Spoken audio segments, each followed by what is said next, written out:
Good morning, eighth grade. How are you? Back to learning. I hope all of you had a nice spring break. I would love to hear what you did. Hopefully you read some, you relaxed some, and you're ready to get this quarter started. You guys, this is it. You're in quarter 4 of your 8th grade year. So let's make it a good one. All right, today I want to go over the objective, read and share the text that we are going to use today.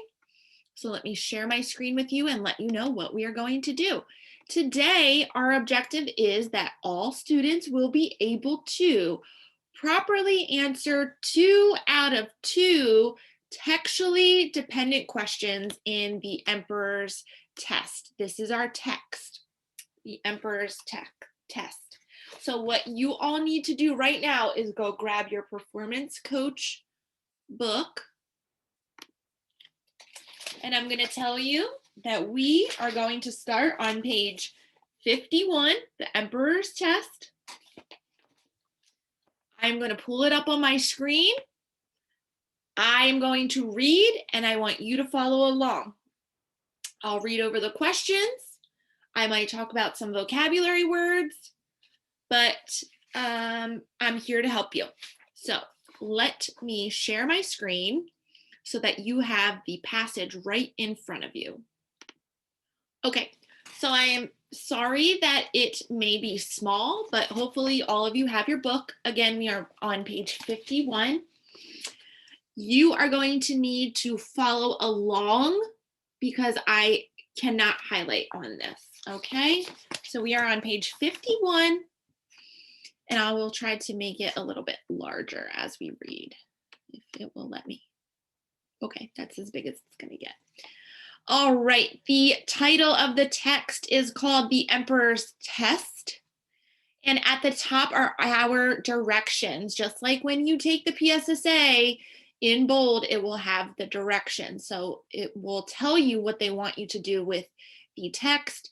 It might say read the passage, and when you're done, it'll say answer the questions about the passage. So make sure you pay attention to up here where it says read the passage. The Emperor's Test. Once upon a time, there was an emperor who had governed his empire for countless years. He knew the end of his rule was nigh. His hair had grown gray, his complexion ashen, and he wanted nothing more than to spend his twilight years in calm reflection, confident that his empire was in good hands. He issued a proclamation summoning all the useful members of his empire to his palace. The hour has arrived for me to choose a successor, he explained. My hope lies in you, the young, but before I can choose a ruler from among your ranks, I must have some assurance that the person I choose is worthy of governing this majestic land. I'm going to stop and I'm going to tell you and then ask you a question. I would like to know what an emperor is or what an emperor is like. Can somebody explain, give me something in the United States that is maybe like an emperor? If someone is ruling the land, we do not have emperors in the United States, but we might have something else. Can someone give me a name? So if you are thinking and you said out loud, president, governors rule the states, we have mayors of cities, okay? This is clearly taking place somewhere outside of the United States because we do not have emperors, but there are some cultures and countries that used to have emperors, okay? So I want you to think about that. We know that it is not taking place in the United States. From the pockets of his velvet robes, the emperor drew a small bag. I am giving each of you a seed, which I urge you to care for as carefully as if it were your own flesh and blood. Next year you will return with what you have grown, and I will know whether you are capable of ruling this proud empire.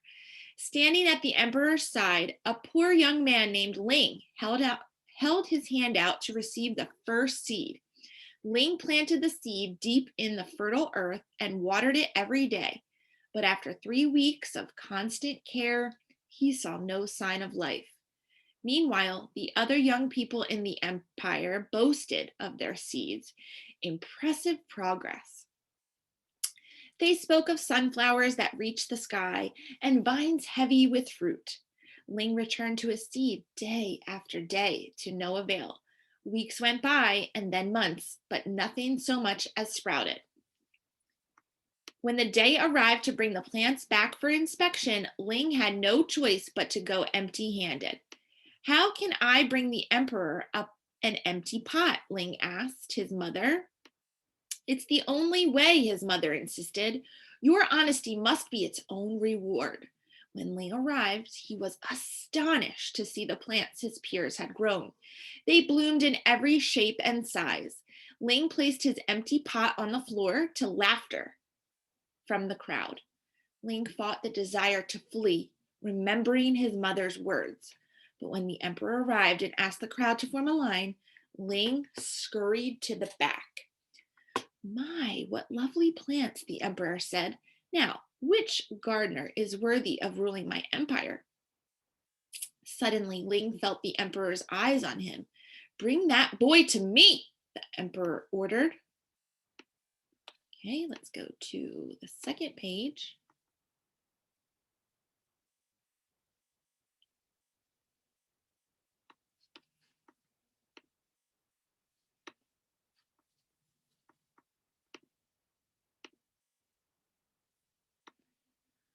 Okay, trembling, Ling walked to the front of the room and bowed to the emperor. The emperor nodded deeply and then turned to the crowd. I give you my successor. Ling was certain he was dreaming. If he couldn't even grow a plant, how could he rule an empire? Then the emperor spoke. 1 year ago, I gave everyone a seed.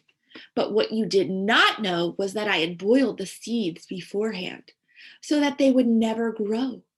And yet everyone except Ling had brought me trees, plants, and flowers.